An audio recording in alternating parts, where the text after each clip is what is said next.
जी sir, दूसरा मामला क्या है सर?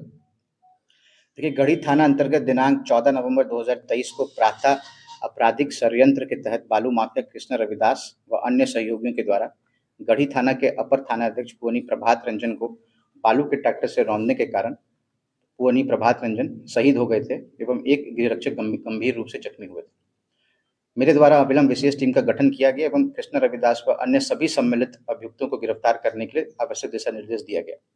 गठित विशेष टीमों द्वारा लगातार बालू माफिया कृष्ण रविदास को गिरफ्तार करने हेतु बिहार के विभिन्न जिलों तथा झारखंड एवं बंगाल में लगातार दबिश दिया जा रहा था, जिसके भय से बालू माफिया तथा शहीद पुअनी प्रभात रंजन की हत्या के मुख्य आरोपी कृष्ण रविदास पिता दशरथ रविदास साकिन महुलिया ताड़ थाना कौवाकुल जिला नवादा द्वारा जमुई स्थित न्यायालय में आज दिनांक 24 नवंबर 23 को आत्मसमर्पण किया गया है।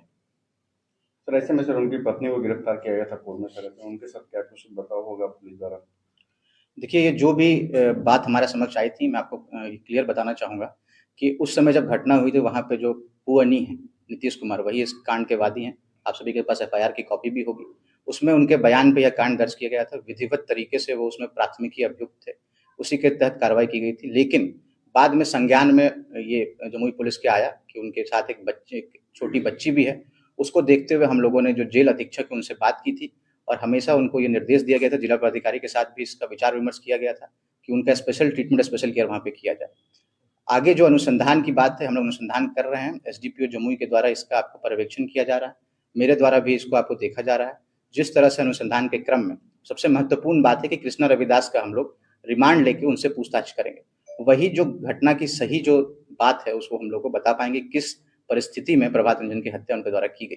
उसमें जो बातें हमारे सामने आएंगी, फिलहाल जो उनके परिजन हैं उनके द्वारा जो एफआईआर है उसमें यह बात पुअनी जो आपको नीतीश कुमार है उनके द्वारा बताया गया था कि इन सभी के द्वारा ट्रैक्टर को छुड़ाने का प्रयास किया जा रहा था। इसको देखते हुए हम लोग अनुसंधान अभी कर रहे हैं। जो जिस तरह से आगे बात आएगी उसी स्तर पे हम लोग जो अभियुक्त जिनके विरुद्ध ये केस आपको ट्रू होता है उनके विरुद्ध आरोप पत्र समर्पित करेंगे। क्या कोर्ट में सरेंडर करने की बात आई है? जी हाँ। और बताया गया कि जुडिशियल मजिस्ट्रेट फर्स्ट की कोर्ट में, किस कोर्ट में कराया गया है सरेंडर और कारण क्या हुआ सरेंडर कराने? मैं अपने चैम्बर में काम कर रहा था। कार्य के दौरान हमारे पास वो आया, हमसे संपर्क किया कि पुलिस हमें खोज रही है, हम वांटेड हैं गढ़ी थाना कांड संख्या 123 में। मैंने पूछा कहाँ का रहने वाले हो, तो उसने बताया कि मैं महुलिया टाण का रहने वाला हूँ, मेरा नाम कृष्णा दास है, पिता का नाम दशरथ दास है, मैं सर सरेंडर करना चाहता हूँ। तो मैंने उससे देखा और उसके बाद मैंने कागज़ वगैरह देखा, नकल वगैरह देखा, एफआईआर वगैरह देखा और हमने उसको सरेंडर कराया है। न्याय हित में जो होता है कि अधिवक्ता का जो फर्ज होता है, कोई भी अभियुक्त हमारे पास आएगा तो हमारी ड्यूटी है कि हम उसे न्यायालय में सरेंडर कराएं और हमने ऐसा ही किया है आज। अच्छा, क्या नाम है उसका जिसमें सरेंडर? कृष्णा दास नाम है, पिता का नाम दशरथ दास है, महुलिया टाण का रहने वाला है वो। अब आगे क्या होगा? अब आगे तो प्रक्रिया चलेगी।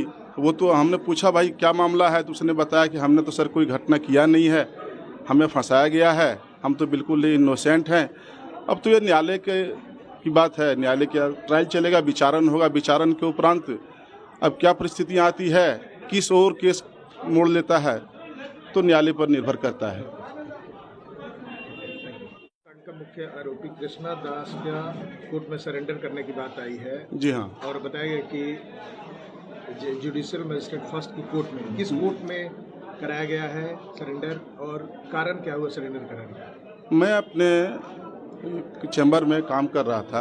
कार्य के दौरान हमारे पास वो आया, हमसे संपर्क किया कि पुलिस हमें खोज रही है, हम वांटेड हैं गढ़ी थाना कांड संख्या 123 में। मैंने पूछा कहाँ का रहने वाले हो, तो उसने बताया कि मैं महुलिया टाण का रहने वाला हूँ, मेरा नाम कृष्णा दास है, पिता का नाम दशरथ दास है, मैं सर सरेंडर करना चाहता हूँ। तो मैंने उससे देखा और उसके बाद मैंने कागज़ वगैरह देखा, नकल वगैरह देखा, एफआईआर वगैरह देखा और हमने उसको सरेंडर कराया है। न्याय हित में जो होता है कि अधिवक्ता का जो फर्ज होता है, कोई भी अभियुक्त हमारे पास आएगा तो हमारी ड्यूटी है कि हम उसे न्यायालय में सरेंडर कराएं और हमने ऐसा ही किया है आज। अच्छा, क्या नाम है उसका जिसमें सरेंडर? कृष्णा दास नाम है, पिता का नाम दशरथ दास है, महुलिया टाण का रहने वाला है वो। अब आगे क्या होगा? अब आगे तो प्रक्रिया चलेगी। वो तो हमने पूछा भाई क्या मामला है, तो उसने बताया कि हमने तो सर कोई घटना किया नहीं है, हमें फंसाया गया है, हम तो बिल्कुल इनोसेंट हैं। अब तो ये न्यायालय की बात है, न्यायालय का ट्रायल चलेगा, विचारण होगा, विचारण के उपरांत अब क्या परिस्थितियाँ आती है, किस ओर केस मोड़ लेता है तो न्यायालय पर निर्भर करता है।